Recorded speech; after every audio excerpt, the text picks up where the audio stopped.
On to item number 6, the Land Use Recovery Plan, which is Action 33. Who's sitting at the table for that? Richard.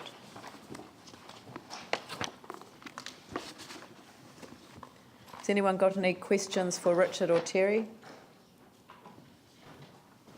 Yanni? Is there an actual map that shows where the infrastructure is required versus the zoning and the greenfield priority areas? Like, is there a kind of like just a very simple map that we can see where things are being timeframes for delivery, etc.?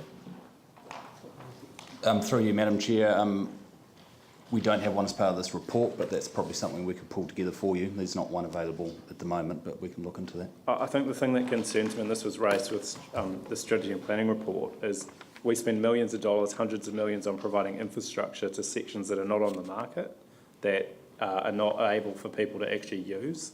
So how can we have confidence that where we're providing infrastructure, those areas that have been rezoned are actually able to be used by the public or by people to meet the demands that we have in our market?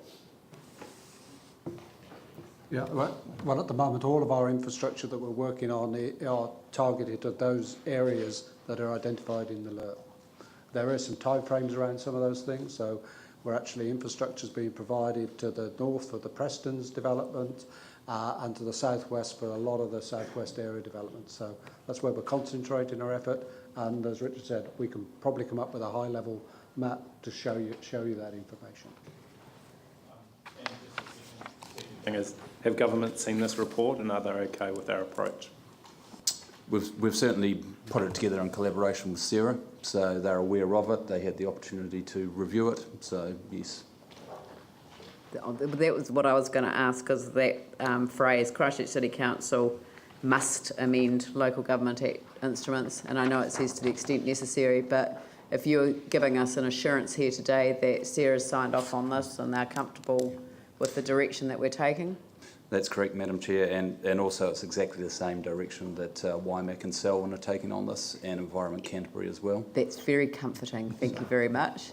So I'll move the motion then, that the staff recommendation. Who would like to second it? Paul Lonsdale. I'll put the motion. All those in favour say aye. Those opposed say no. That's carried. On to the Sumner Road